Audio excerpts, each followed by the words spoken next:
Hello everyone, it's me, Proudly Mommy again. Ayan, so sa panahon ngayon, napakalaking tulong ng social media. Aminin natin, di ba? Pero, dahil sa social media na rin, marami ang mga nasisira ang buhay. Bakit ko nasabing nasisira ang buhay? Andyan yung pagsisiraan, magpo-post ng kasiraan ng isang tao na pwedeng kasuhan ka or pwede kang makulong dahil sa iyong pagpo-post. Social media rin ang dahilan kaya natin nakikita kung ano amang nangyayari sa ating bansa o sa ating mga paligid. Social media rin ang dahilan kaya nagkakaroon tayo ng communication sa ating mga family, lalong-lalo na sa mga kababayang natin abroad or overseas Filipino worker. Tama po ba? Pero hanggang saan nga ba ang limitasyon sa paggamit ng social media?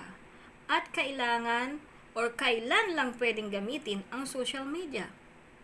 Well, for me, based in my experience, ginagamit ko lang ang social media para ibahagi yung aking kaalaman, sometimes like sa YouTube channel ko or makipag-communicate ako sa aking family, lalong-lalo na nung nasa ibang bansa pa ako. Kasi kung wala naman talaga ang social media like Messenger, Facebook, hindi naman natin makokontak madalian ng ating family or hindi natin makaka-video call sila dahil unang-una 2 years or more than 2 years yung ating mga kontrata or more than pa nga, lalo na kung mag-i-extend tayo bilang isang OFW, di ba? So dahil sa social media na yan, malaking ambag yan sa ating mga kababayan na nagtatrabaho abroad. Kaso nga lang, karamihan sa ngayon, ang social media ay ginagamit sa kawalang hiyaan. Una dyan yung pang-i-scam. Diba? Nangahack sila or gumagamit sila ng ibang account, gagamitin ang iyong identity, at i-message ang mga kakilala mo kuno, at sasabihin na kamag-anak ka, kaibigan ka, or kung ano pa man, para makapang-scam sa ibang tao. So, ibig sabihin, social media ang naging paraan or way nila para makapangluko ng tao. Paano rin natin nalalaman ang nangyayari sa ating bansa? Social media. Dahil sa mga post ng ibang tao, sa mga news na ating hindi na pinapanood sa telebisyon, sa social media tayo umaasa. Yung iba naman, nasisira ang pagsasama ng isang pamilya o isang relasyon dahil sa social media. Andyan yung kabitan, may stress, or whatever, kung ano man ang tawag ninyo sa ganong terms. At dahil dyan, lumalaganap din ang krimen sa ating bansa. Sa social din natin nakikita ang mga ganong pangyayari.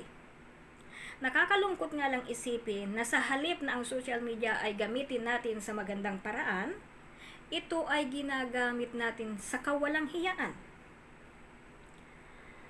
Sa mga ganitong panahon, dapat marunong tayong mag-control sa ating sarili. Gamitin po natin ng tama ang social media. Hindi para makapanira o manira ng kapwa. Yung iba naman diyan, gagamitin ang social media para magyabang, magpainggit. Wala namang masama doon, lalong-lalo na kung meron ka naman talagang patutunayan. Pero ano ba ang ipinaglalaban mo sa ganong sistema ng buhay mo? Ikakayaman mo ba? Hindi, di ba? So sana gamitin natin ang social media sa mahalagang paraan. For example, meron kang nakitang krimen o pagnanakaw o panghahalay o panggagahasa sa isang barangay o sa inyong pamilya, gano'n. Pwede ninyong gamitin ang social media para makahingi ng tulong sa mga pulis o sa mga otoridad ng ating lipunan. Agree with me kung tama yung mga sinasabi ko? Dahil sa panahon ngayon, hindi na tayo masyadong active para manood ng mga TV, di ba? Sa news Umaasa na lang tayo sa ating mga cellphone, mobile, at doon tayo nanonood ng mga news or kung ano man ang nangyayari. So, be aware tayo guys na lahat ng panahon ay merong consequences ang mga ginagawa natin sa buhay na mali ang direksyon, na social media ang inyong dahilan para kayo ay gumawa ng kawalang hiyaan. So, ipopost natin sa social media is yung makakatulong sa lipunan. For example, share mo naman yung paano ka umasenso para naman lahat tayo merong idea or maging example ka sa iyong mga kababayan para umangat sa buhay. Lalong-lalo na ngayon, sa panahon ngayon, napakahirap, di ba? Marami ang nawalan trabaho at napakahirap naman talagang humanap pa ng trabaho sa ating bansa. Kaya marami ang nangingibang bansa kahit na ikaw ay mayroong pinag-aralan, hindi ka pa rin basta makakahanap ng trabaho dito sa ating bansa dahil nga sa taas ng kalidad. Yung tipong mag-a-apply ka palang experience na kaagad ang hanapin sa'yo. 'Di ba? So, yun. Isa yun sa mga dahilan kung bakit maraming mga kababayan natin ang nag-a-abroad. Yung masyadong mataas ang expectation. Unang-una, ang tinatanggap nila maganda. Meron ba naman akong ganda? Wala. May pinag-aralan. At higit sa lahat, bata pa. Sariwa, kumbaga. Ganon. Yung akala mo papasok sa isang malapalasyong hindi mo na kalalabasan or hindi mo na mailalabas ang iyong buhay. Ganon. Pag nag-apply tayo sa bansang Pilipinas. Well, kaya nga dapat tayo, ang social media ay ginagamit natin to share sa mga kaalaman. Hindi to share sa kayabangan or maging walang hiya ka or manggamit ka ng ibang tao para lang ikaw ay mangguyo or manloko. So guys, share nyo na lang yung in your thoughts, yung inyong mga comment dyan, kung kayo ba ay ginagamit ang social media sa kung anong paraan. Ako kasi hindi masyado sa Facebook wala rin. Messenger lang talaga ako to communicate my boyfriend, yan. To communicate my family, na hindi ko naman nakakita at nakakasama araw-araw, ganon. So, yun lang ako. Pero yung mag-post sa Facebook ng kung ano-ano, wala ho akong ganyan. So, yun.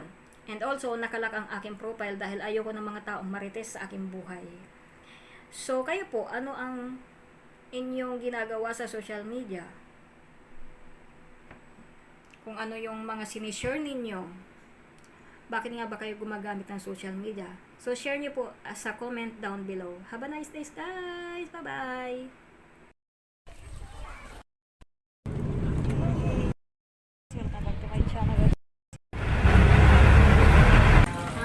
Ito pala, may tubig pala dito eh. Egg?